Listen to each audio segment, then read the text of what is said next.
Hello everyone, welcome back to my channel. Dosa ಚಪಾತಿಗೆ ಒಂದು best ಆಗಿರೋಂಥ ರೆಸಿಪಿ ಏನು ಮಾಡೋದು ಅಂತ ಯೋಚನೆ ಮಾಡ್ತಿದ್ದೀರಾ? ಒಂದ್ಸಲಿ ಈ ರೆಸಿಪಿನ ಟ್ರೈ ಮಾಡಿ. ಕುಂಬಳಕಾಯಿ ಪಲ್ಯ ಸೂಪರಾಗಿರುತ್ತೆ. ಬೆಳಗ್ಗೆ ತಿಂಡಿಗೂ ಪರ್ಫೆಕ್ಟ್, ಮಧ್ಯಾಹ್ನ ಲಂಚ್ ಬಾಕ್ಸ್ಗೂ ಪರ್ಫೆಕ್ಟ್ ಆಗಿರುತ್ತೆ. ಸೊ ಬನ್ನಿ ಹೇಗೆ ಮಾಡೋದು ಅಂತ ನೋಡೋಣ. ಮೊದಲನೇದಾಗಿ ನಾವಿಲ್ಲಿ ಕುಂಬಳಕಾಯಿನ ಈ ರೀತಿ ಕಟ್ ಮಾಡ್ಕೊಂಡಿದ್ದೀವಿ. ಮೀಡಿಯಮ್ ಸೈಜಲ್ಲಿ ಸ್ವಲ್ಪ ಉದ್ದದಾಗಿ ಕಟ್ ಮಾಡ್ಕೊಂಡಿರೋಂಥದ್ದು. ಜೊತೆಗೆ ಹಸಿಮೆಣ್ಸಿನ್ಕಾಯಿ ಸಣ್ಣದಾಗಿ ಕಟ್ ಮಾಡ್ಕೊಂಡಿರೋಂಥ ಈರುಳ್ಳಿ, ಸ್ವಲ್ಪ ಕರ್ಬೇವಿನ ಸೊಪ್ಪು, ಜೊತೆಗೆ ಕೊತ್ತಂಬರಿ ಸೊಪ್ಪು. ಇದಿಷ್ಟು ಬೇಕಾಗಿರೋಂಥ ಇಂಗ್ರೀಡಿಯೆಂಟ್ಸ್. ಈಗ ಒಂದು ಬಾಣಲಿಗೆ ಸ್ವಲ್ಪ ಎಣ್ಣೆ ಹಾಕ್ಕೊಂಡು ಅದಕ್ಕೆ ಸಾಸಿವೆ, ಜೀರಿಗೆ, ಕರ್ಬೇವಿನ ಸೊಪ್ಪು, ಜೊತೆಗೆ ಕಟ್ ಮಾಡ್ಕೊಂಡಿರೋಂಥ ಈರುಳ್ಳಿ ಇದಿಷ್ಟು ಹಾಕ್ಕೊಂಡು ಚೆನ್ನಾಗಿ ಫ್ರೈ ಮಾಡೋಣ. ಆ್ಯಸ್ ಯೂಶ್ವಲ್ ಈರುಳ್ಳಿ ಗೋಲ್ಡನ್ ಬ್ರೌನ್ ಬರಬೇಕು, ಅಲ್ಲಿ ತನಕ ಲೋ ಫ್ಲೇಮಲ್ಲಿಟ್ಟು ಚೆನ್ನಾಗಿ ಫ್ರೈ ಮಾಡ್ಕೊಳ್ಳಿ. ರೆಸಿಪಿ ಅಂತೂ ತುಂಬಾ ಸಿಂಪಲ್, ಆದರೆ ರಿಸಲ್ಟ್ ಡೌಟೇ ಇಲ್ಲ, ಸಕ್ಕತ್ತಾಗಿರುತ್ತೆ. ಈಗ ಈರುಳ್ಳಿ ಸಾಫ್ಟ್ ಆಗಿದೆ. ನೆಕ್ಸ್ಟ್ ನಾವು ಹಸಿಮೆಣ್ಸಿನ್ಕಾಯಿನ ಆ್ಯಡ್ ಮಾಡ್ಕೊತಾ ಇದ್ದೀವಿ. ನಿಮಗೆ ಖಾರಕ್ಕೆ ಎಷ್ಟು ಬೇಕೋ ಅಷ್ಟು ನೋಡಿಕೊಂಡು ಹಸಿಮೆಣ್ಸಿನ್ಕಾಯಿನ ಆ್ಯಡ್ ಮಾಡ್ಕೊಬೋದು. ಇದನ್ನು 2 ನಿಮಿಷ ಕಾಲ ನಾವು ಚೆನ್ನಾಗಿ ಫ್ರೈ ಮಾಡ್ಕೊಬೇಕು.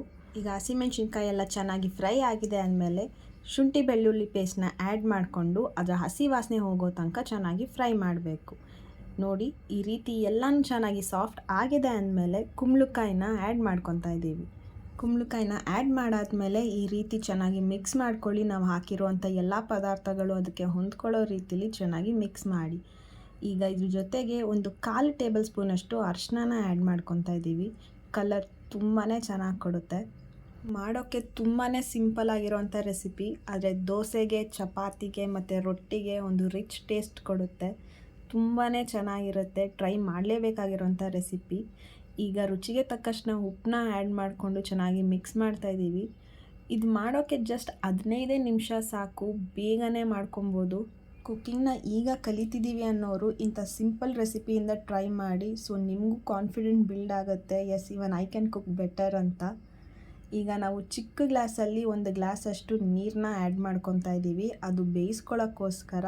ತುಂಬ ಜಾಸ್ತಿ ನೀರನ್ನ ಆ್ಯಡ್ ಮಾಡ್ಕೊಳ್ಳೋಕೆ ಹೋಗಬೇಡಿ, ಬೇಗನೆ ಸಾಫ್ಟ್ ಆಗುತ್ತೆ ಕುಂಬಳಕಾಯಿ. ನೋಡಿ, ಚೆನ್ನಾಗಿ ಬೆಂದಿದೆ. ಕೊತ್ತಂಬರಿ ಸೊಪ್ಪಲ್ಲಿ ಗಾರ್ನಿಷಿಂಗ್ ಮಾಡ್ತಾಯಿದ್ದೀವಿ. ಇದಕ್ಕೆ ನೀವು ಕಾಯಿ ತುರಿ ಕೂಡ ಆ್ಯಡ್ ಮಾಡ್ಕೊಬೋದು. ನಮ್ಮನೇಲಿ ಕಾಯಿ ತುರಿ ಬಳಸೋದು ಕಮ್ಮಿ, ಸೊ ಅದಕ್ಕೆ ತೋರಿಸಿಲ್ಲ. ಅದನ್ನು ಆ್ಯಡ್ ಮಾಡ್ಕೊಳ್ಳೋದ್ರಿಂದ ಇನ್ನೂ ಟೇಸ್ಟ್ ಚೆನ್ನಾಗೇ ಇರುತ್ತೆ. ನಿಮಗೆ ಬೇಕು ಅಂತಂದರೆ ಆ್ಯಡ್ ಮಾಡ್ಕೊಳ್ಳಿ. ಸೊ ಬಿಸಿ ಬಿಸಿ ಆಗಿರುವಂಥ ಚಪಾತಿ, ದೋಸೆಗೆ ಅಥವಾ ರೊಟ್ಟಿಗೆ ಕುಂಬಳಕಾಯಿ ಪಲ್ಯ ಒಂದ್ಸಲಿ ಟೇಸ್ಟ್ ಮಾಡಿ, ಸಕ್ಕತ್ತಾಗಿರುತ್ತೆ. ಈ ವಿಡಿಯೋ ನಿಮಗೆ ಇಷ್ಟ ಆಗಿದರೆ ಲೈಕ್ ಮಾಡಿ, ಶೇರ್ ಮಾಡಿ, ಕಾಮೆಂಟ್ ಮಾಡಿ ಹೇಗಿತ್ತು ರೆಸಿಪಿ ಅಂತ ತಿಳಿಸಿ. ಇನ್ನೂ ವಿಡಿಯೋ ಸಬ್ಸ್ಕ್ರೈಬ್ ಮಾಡದೆ ನೋಡ್ತಿರೋರಿಗೆ ದಯವಿಟ್ಟು ಸಬ್ಸ್ಕ್ರೈಬ್ ಮಾಡಿ. Thank you for watching.